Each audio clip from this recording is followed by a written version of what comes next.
Bueno, ya estamos en nuestra conversación central, o más que, bueno, sí, porque una especie de conversación que vamos a establecer con Yatzel Román.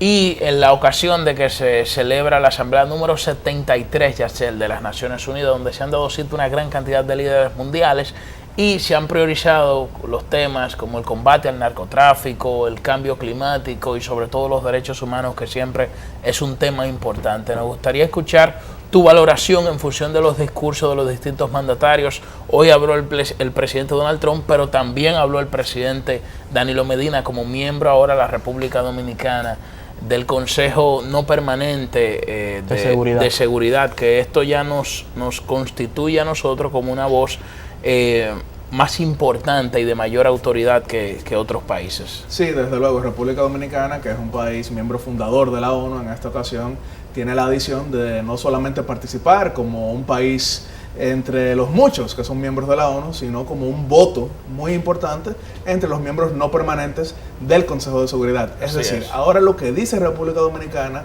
tiene un mayor peso porque cualquier expresión, cualquier valoración puede entonces traducirse en una decisión que sea vinculante dentro del Consejo de Seguridad de la ONU. ¿Y por qué resalto esto? Porque durante muchísimo tiempo nuestro país había mantenido una línea, si se quiere, neutral, no al nivel de Suiza, que nunca fija posición de manera directa, pero República Dominicana no es un país que se haya dado a conocer por formar parte de bloques muy directamente de un lado o de otro. Al contrario, lo que nos hemos dado a conocer tradicionalmente es por querer mediar en situaciones, querer buscar solución en situaciones, y eso ahora va a ser bastante distinto porque ahora hay que fijar posición. Ahora, por ejemplo, con todo lo que tiene que ver en cuanto a Venezuela, si en algún momento va a darse algún tipo de intervención militar en ese país, como el presidente Donald Trump junto al mandatario de Colombia, Iván Duque, dijo que no se podía descartar, República Dominicana va a ser un voto en ese momento. Cuando hablamos, por ejemplo, de sanciones a otros países, República Dominicana va a tener que estar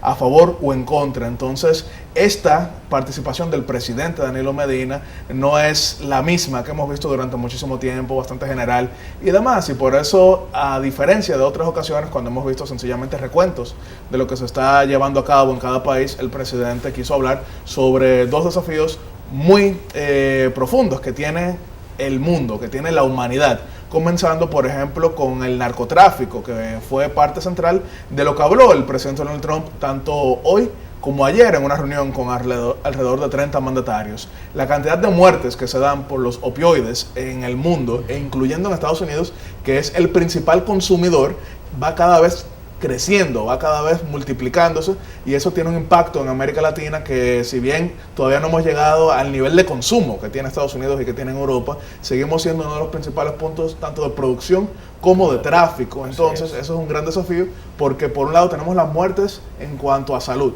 tenemos las muertes en cuanto a la violencia y tenemos desde luego los actores al margen de la ley que se infiltran dentro del propio Estado, y eso es un gran desafío que ahí trató el presidente Medina. Pero también otro gran desafío que algunos dirían que es de los principales que tenemos en este momento es el cambio climático, un desafío que incluso no se circunscribe a un solo país, porque por ejemplo el principal productor o emisión de gases lo es China.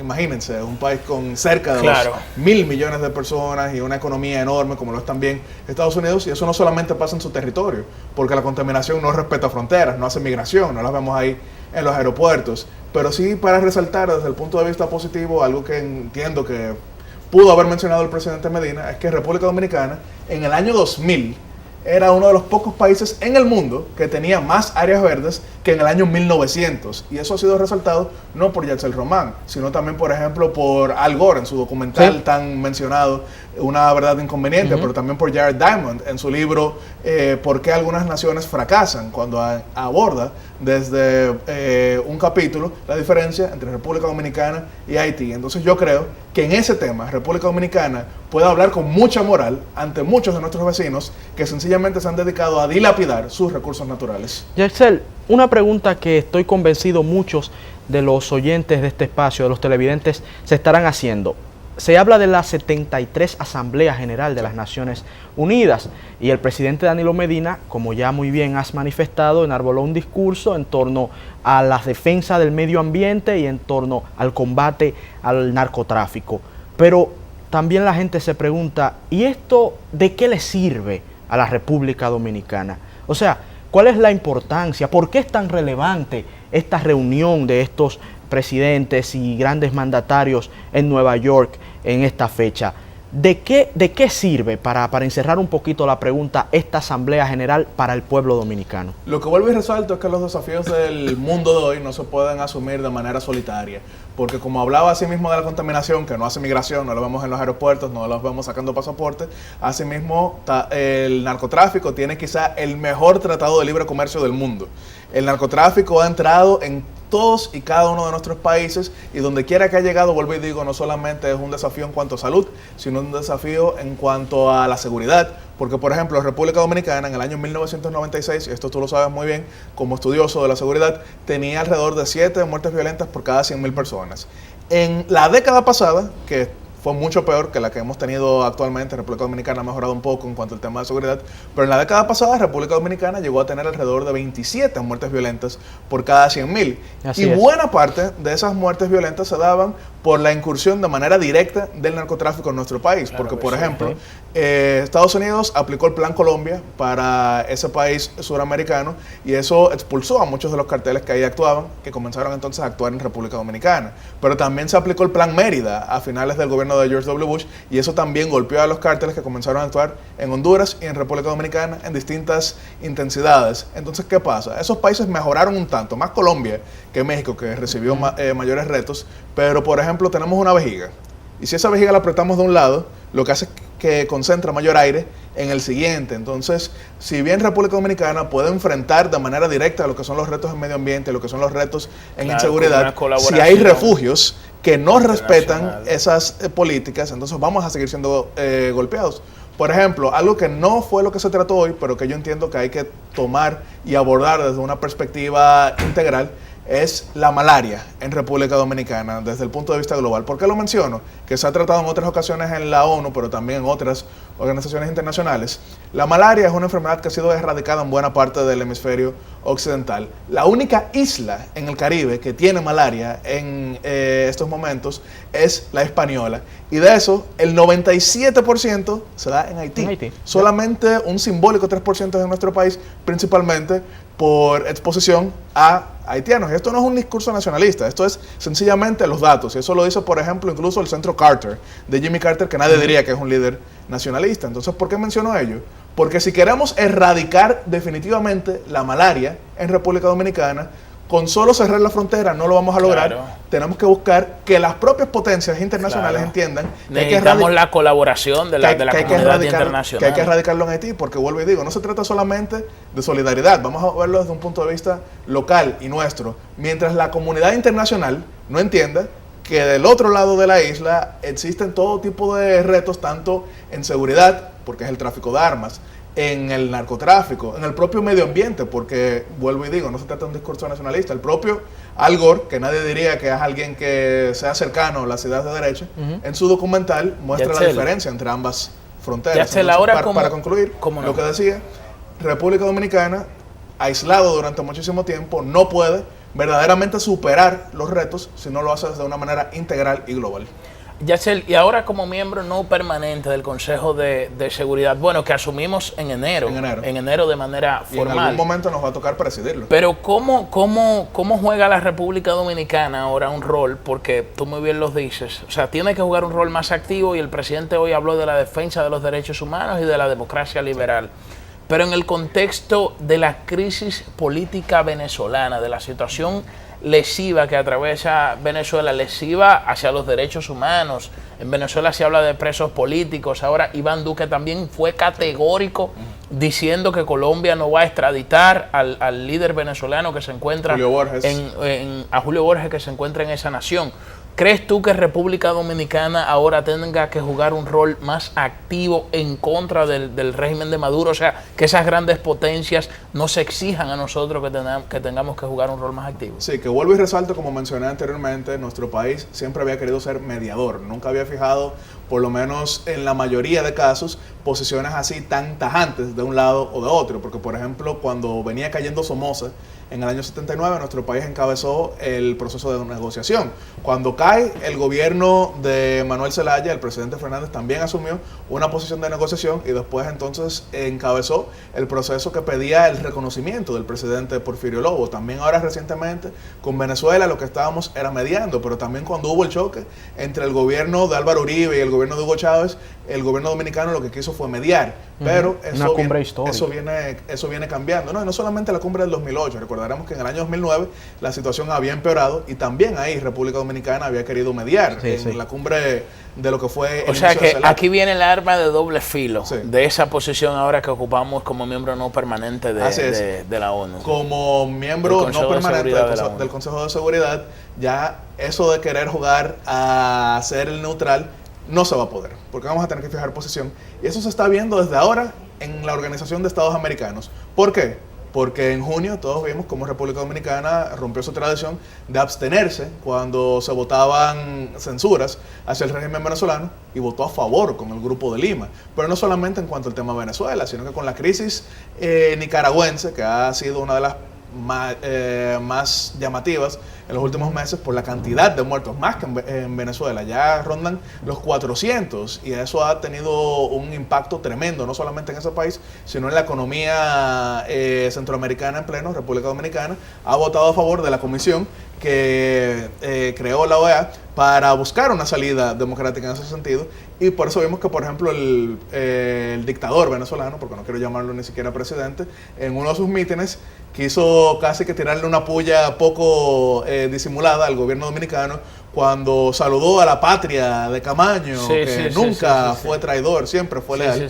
Ya República Dominicana ha roto esa neutralidad. Yachel, hablando de la Organización de Estados Americanos, perdió los estribos Almagro cuando se refirió de manera tan despectiva a Zapatero, que esto hasta motivó a que el gobierno español le exigiera una disculpa, o sea, le exigiera a una retractación a Almagro por tratarse Zapatero de un expresidente del gobierno español. Qué bueno, para recordar un poquito el rol de Zapatero y por qué yo en un momento lo respeté muchísimo como demócrata europeo, recordaremos que en la cumbre iberoamericana que tuvo lugar en Santiago de Chile en el año 2007, él, mientras Hugo Chávez se extendió en un discurso llamando fascista a José María Aznar, el presidente Zapatero, en ese momento mandatario del gobierno español, dijo que se puede estar en las antípodas, como él lo está con el presidente Aznar, pero que él fue un gobernante legítimamente electo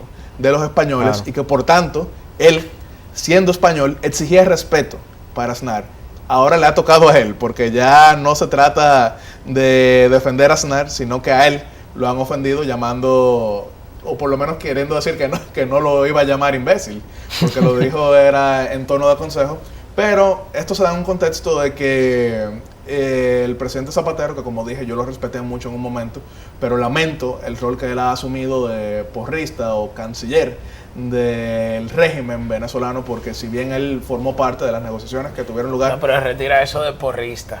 Bueno, es que él ha aplaudido todo lo que ha hecho el gobierno, porque recordaremos que en nuestro propio país, donde dedicamos una gran cantidad de fondos, donde dedicamos una gran cantidad de tiempo de nuestro presidente, que pudo haber estado tratando otros temas para llegar a algún tipo de acuerdo en Venezuela, pero que no se llegó, no se cumplió ninguno de los temas que ahí se habían tratado y se llevó a elecciones completamente falsas en Caracas, y él aplaudió eso y dijo que era un error de la oposición no asistir. Y ahí, en ese momento, el Zapatero, que yo respeté... Perdió toda la autoridad, no solo tuya, internacionalmente, su liderazgo... Y para negociar. Claro, en ese mismo momento se vio que estaba tomando parte, y no se puede tomar parte cuando se está buscando dirimir un conflicto como ente negociador. Sí, y vuelvo y resalto. Pero merece respeto. Merece respeto. Yo creo que faltó ahí cierta prudencia de parte del ex canciller uruguayo, hoy secretario general de la OEA, que tiene que ir a elecciones el próximo año porque se vence el periodo.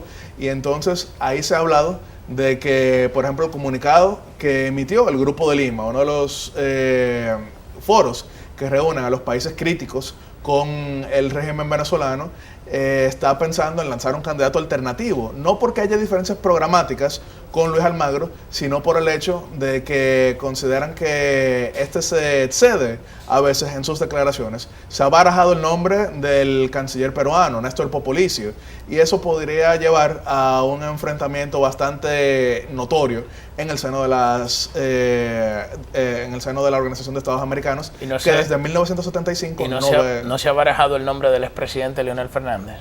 Bueno, habría que ver. En varias ocasiones se estuvo tratando el nombre de Leonel Fernández.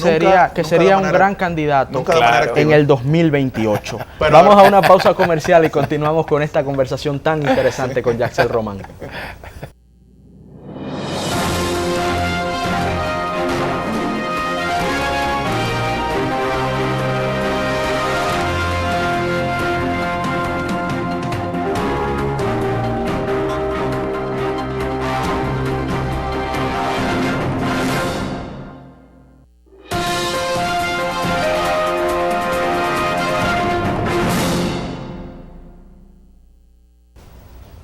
Yaxel, la semana pasada fue publicado en el periódico La Estrella de Panamá un comunicado de prensa de la embajada. Bueno, digo en un periódico de Panamá porque me lo enviaron a mí en ese link de un periódico de Panamá. Recorrió los medios de varios países. Exacto, recorrió los medios de varios países. Me refiero a un comunicado de prensa sobre las conclusiones de las consultas de la Embajada de República Dominicana y Panamá y El Salvador, que había llamado los Estados Unidos, el gobierno de los Estados Unidos, y ellos comunicaron sus conclusiones sobre este llamado a consulta. Sí.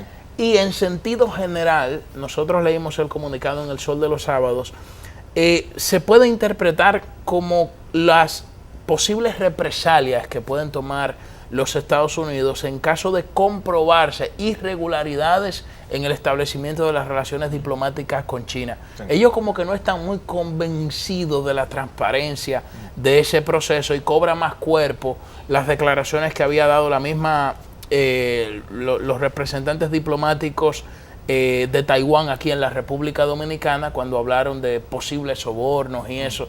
Entonces me gustaría escuchar tu lectura sobre esto, porque esto está generando preocupación. Sí. Primero vamos a entrar en un hecho innegable. Estados Unidos y China se encuentran en una guerra comercial.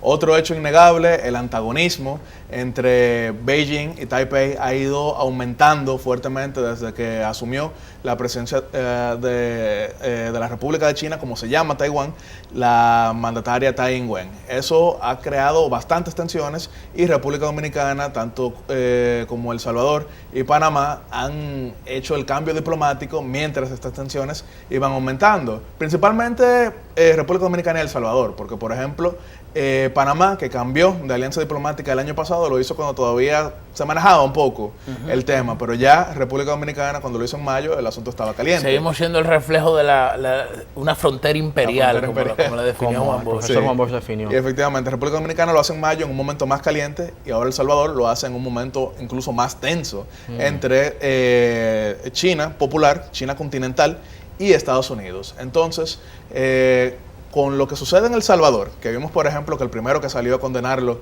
fue el senador por el estado de la Florida, Marco Rubio, que forma parte del Comité de Relaciones Exteriores en el Senado y preside el Comité del Hemisferio Occidental, dijo que la reacción no iba a ser la misma que con Panamá y República Dominicana. Entonces, poquito tiempo después, convoca el Departamento de Estado a la embajadora recién designada, porque había sido nominada, pero no había sido posesionada, de Estados Unidos en República Dominicana, junto con las encargadas de negocios en Panamá y El Salvador, para consultar este tema. Entonces, la embajada aquí no emitió comunicado, ni tampoco la embajada en Panamá, pero en El Salvador sí lo hizo. A lo mejor se preguntan por qué. Exacto, esa es la pregunta. ¿Por qué en El Salvador algo vinculante a la República Dominicana, sí, entre otros? Sí, porque solamente fue la de El Salvador, pero hay que recordar que ese es uno de los países que funge como principales receptores de fondos internacionales. Entonces allá la embajada tiene un rol muy distinto al que tiene aquí. República Dominicana, desde luego, recibe fondos de ayuda, pero no al nivel de El Salvador, que es un país que es el más violento del mundo fuera de guerra. De hecho, aquí fue muy tímido ese comunicado. Sí.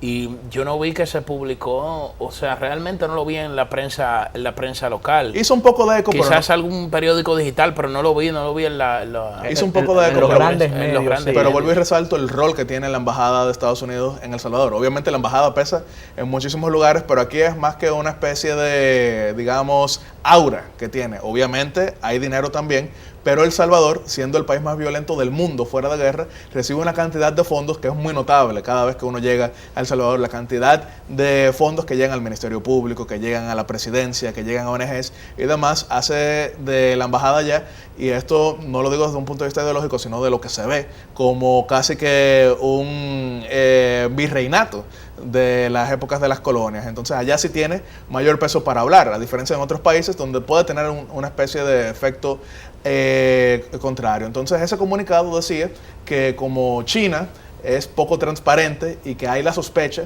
de que se hayan llevado a cabo sobornos, Estados Unidos estaría investigando para no solamente remover las visas de los funcionarios involucrados en ellos, sino de los familiares también. Y eso es algo que, vuelvo y resalto, en nuestros países es casi que la pena mayor. Cuando Estados Unidos le quita la visa a funcionarios en nuestros países, tiene un peso muy fuerte, como por ejemplo pasó en el año 1997 en Colombia, que el presidente Ernesto Samper le quitaron su visa cuando se comprobó que él había recibido fondos del cartel de Cali. Aquí no estamos hablando de narcotráfico, sino por ejemplo de lo que tendría que ver con sobornos. Ahora, para poner en contexto un poco también, esto no lo ha hecho solamente Estados Unidos con las relaciones de China, porque el expresidente de Guatemala, Alfonso Portillo, que fue extraditado hacia los Estados Unidos en el año 2013, fue condenado por haber recibido sobornos de Taiwán, que en ese momento se había comprobado que Taipei le pagó para que él mantuviera el reconocimiento hacia ellos, y como ese soborno fue a través de instituciones bancarias norteamericanas, él fue juzgado en Estados Unidos y extraditado, condenado, y después volvió en 2 años. Que pequeño paréntesis, él mencionó en una ocasión que compartí brevemente con él, coincidí con él mientras estaba observador en las elecciones en Guatemala, que compartió celda con Quirino en Estados Unidos, pero ese es otro tema. Quirino y un presidente. Impresionante. Pero sí mencionaba que Estados Unidos, con el tema de los sobornos, cuando se llevan a cabo en sus instituciones, ha sido implacable. No se trata solamente del tema chino. Se va a investigar realmente cómo se establecieron estas relaciones. Se va a investigar la denuncia que había hecho Taiwán. Sí, que hay que recordar que Taiwán, en cada una de las ocasiones que han cambiado sus aliados diplomáticos hacia Pekín, ha dicho que esto es a cambio de dinero, que es la diplomacia de chequera, que durante muchísimo tiempo ejerció el propio Taiwán, pero que eso en el gobierno... pero ya eso no le va a interesar ahora a las autoridades. Eso es historia patria. Eso es historia patria. Ahora es pero para poner en contexto que no se trata de héroes contra villanos, sino de intereses de un lado contra intereses de otro. Y muy importante ese equilibrio, claro que sí. Ahora, Yaxel, ¿por qué? Entendemos el contexto geopolítico de esta guerra comercial. Inclusive invitamos a los amigos y amigas de este espacio a que lean un artículo que escribimos que se llama Una guerra comercial en ciernes. Ahí explicamos brevemente lo que está sucediendo entre Estados Unidos y China. Ahora bien, ¿por qué este empecinamiento en querer manchar estos pasos que están dando países como Panamá hace ya un año y pocos meses, República Dominicana más recientemente, ejerciendo un ejercicio, valga la redundancia, soberano de autodeterminación, como hablábamos al inicio de la reflexión de este espacio? ¿Qué está pasando en Estados Unidos? ¿O cuáles vislumbras tú pudieran ser las intenciones del gigante del norte con estos pasos? Bueno, en el gobierno pasado estadounidense de Barack Obama prácticamente se olvidó el Departamento de Estado de nuestra región. Y eso fue aprovechado a la perfección en un momento por Venezuela, cuando el petróleo estaba a un nivel bastante más alto y la situación económica ya no había implosionado, o mejor dicho, ellos no la habían destruido. Y veíamos que llegó Caracas a comandar alrededor de 20 votos en la OEA. Eso obviamente paró y ha sido también ahora aprovechado por China, que ha tenido en varias ocasiones giras por nuestros países, algo que no pasaba tanto anteriormente. O sea, fíjate ahora aquí el canciller de China en el país. Sí. Y el presidente dominicano. Y ahora el presidente va para allá, en para un viaje China oficial y que va a ser recibido por el presidente chino Xi Jinping. Así es, y desde luego, como China sí penetró... ¿Te invitaron a ese viaje? No, yo sigo siendo aliado de Taipei. Entiendo que soy quizá de los pocos que van quedando, pero yo sigo creyendo en Taipei, porque creer en Taipei es creer en la democracia. Ahora bien, respeto el modelo de desarrollo chino, que sigue la libertad de mercado, porque ellos entendieron que una cosa es la política y otra cosa las políticas. Porque, contrario a la nostalgia que algunos quieren ejercer en Caracas o en La Habana o en Pyongyang, nadie puede progresar adverso al mercado. Pero ese es otro tema que podemos elaborar. Bueno. Y desde luego China aprovechó ese vacío que había dejado los Estados Unidos y ahora les resulta muy difícil a Washington pedir que, por tradición, los países recuperar el patio trasero, recuperar su patio trasero. Sí, porque, por ejemplo, desde el punto de vista económico, ni siquiera entremos al político, vamos a ver algo. En la casi totalidad de Sudamérica, los últimos años fueron de gran bonanza. ¿Por qué? Porque Sudamérica produce o energía o alimentos. Y China consume en gran medida energía y alimentos. Porque, por ejemplo, contrario a lo que algunas voces populistas quisieran decir, ningún país, por más pequeño que sea, puede ser autosuficiente en cuanto a alimentos. Ni siquiera la República Dominicana. Entonces, imagínense China. Entonces, con ese gran crecimiento económico, con ese gran aumento del consumo, la soya que se produce en Argentina y que consumen en gran medida los chinos, comenzó a cotizarse a un nivel altísimo. Claro. Y eso implicó un gran aumento de la economía en Argentina en su momento, porque ahora es todo lo contrario, pero ese es otro tema. En Bolivia, que produce gas natural, en los países que producen petróleo y demás. Entonces, obviamente, esos países decidieron dejar de hablar inglés para intentar hablar mandarín. No lo logran, pero ahí están hablando. Vamos ahora, Néstor, brevemente, sí, porque para Brasil. Hemos estado analizando este tema. Y eso está cada vez más feo. Julio Alberto como este servidor en distintos espacios de comunicación, y nos gustaría saber tu opinión, Yaxel. Ya de bastante conocimiento es, inclusive para los amigos y amigas de este espacio, pues lo hemos hablado acá, de que Luis Ignacio Lula da Silva no será el candidato del Partido de los Trabajadores en Brasil. En cambio, delegó esta posibilidad en Fernando Haddad. Con un ex alcalde de Sao Paulo derrotado en su intento de reelección. Que era el candidato vicepresidencial de Lula en la contienda venidera fue por la presidencia. Ahora bien, Luis Ignacio está utilizando, el PT está utilizando una estrategia interesantísima en donde el eslogan es Lula es Haddad y Haddad es Lula. Intentando hacer algo que hemos analizado también desde el punto de vista de las ciencias políticas, de transferir el liderazgo hacia un delfín. Su principal competidor es Jair Bolsonaro, aquel que fue supuestamente víctima de un atentado. Bueno, supuestamente no lo apuñalaron. Decimos supuestamente porque todavía uno lo tiene como en duda, debido a que el principal beneficiario del intento de atentar contra su vida fue él mismo. Está colocado en la encuesta más reciente que tuvimos la oportunidad de realizar en el día de ayer, en primer lugar, con un 28%. Margen de error un poco más, un poco menos, pero Haddad viene subiendo escaños, alcanzando mayores puntuaciones, sí, del 2%. Y ya del 2% pasado a cerca del 20%. Encuestas le dan más, encuestas le dan menos. Entonces, nos gustaría ver tu lectura de este panorama tan complejo. Sí. Que quiero mencionar que esa estrategia de pintar a alguien como el claro delfín del líder que no puede ser candidato es algo de muchísima tradición en América Latina, porque cuando Juan Domingo Perón no podía ser candidato en el 1973, en ese momento se hablaba de Cámpora al gobierno, Perón al poder. Y cuando sale electo Héctor Cámpora es que entonces permite el retorno de Perón. Él renuncia a la presidencia. Salió bueno Cámpora. Sí, salió bueno Cámpora. Salió bueno. Como muchos otros ha sido lo contrario, pero Cámpora luego renuncia al gobierno. Perón sale electo, pero como sabemos muere de manera inesperada, y luego entra una crisis en ese país, pero también ha pasado en Paraguay. Y pasó, por ejemplo, incluso en el propio Brasil, porque en el año 2010, Dilma, cuando era candidata, en gran parte de la campaña estaba muy rezagada, pero no es sino hasta que Lula asume de lleno la campaña, que entonces ese electorado que lo relacionaba a él con la época de las vacas gordas decide manifestarse a favor de Dilma, y como también pasa en el 2014, y hay que decirlo, en República Dominicana en el año 1996, si bien el presidente Fernández fue el electo, fue quien asumió el próximo cuatrenio, en ese momento él se presentó como el heredero de Joaquín Balaguer y en otra medida también de Juan Bosch, que fue ese Frente Patriótico. Sin ninguno de esos dos caudillos levantándole la mano a Leonel Fernández, él no hubiese sido el presidente en aquel momento. Pero ahora lo que estamos viendo en Brasil es que desde luego Jair Bolsonaro él entra a sus elementos, pero bueno, está bien. Sin Joaquín Balaguer no era Leonel Fernández en 1996. No es así, pero vamos a ir con Brasil. No, es así. Y sin golpe de Estado quizás no había Joaquín Balaguer en 66. Bueno, habría que ver. Y si mi abuela no tuviera... Vamos a dejar que él termine su idea sobre Brasil. Pero efectivamente, Jair Bolsonaro, que es un candidato de extrema derecha, pero ha querido moderarse en los últimos momentos, por lo menos en cuanto a lo económico, porque él ahora se ha asesorado de economistas egresados de la Universidad de Chicago, porque él dice, bueno, yo no les voy a hablar de economía, pero aquí tienen a Paulo Guedes, que es su principal asesor, y él va a hablar de lo que vamos a liberalizar. Él lo que ha ejercido es un discurso principalmente desde el punto de vista social.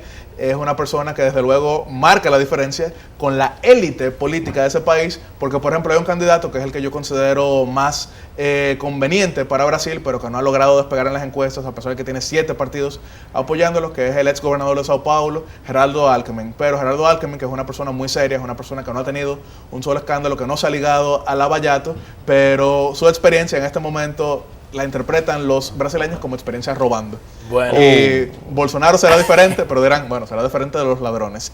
Y eso es muy peligroso, porque Bolsonaro lo comparan con ser el Trump latinoamericano. Yo diría que él es el Duterte latinoamericano. Quien no sabe quién es el presidente de Filipinas, que sería Rodrigo Duterte, que investigue. Que sería mucho peor. Le dejamos la tarea. Tiraban los ladrones de un helicóptero, sí. Ya tú sabes. Señores, muchas gracias por haber estado compartiendo con nosotros. A Yatzel también, gracias por haber estado con nosotros. Tú eres ya parte de este programa.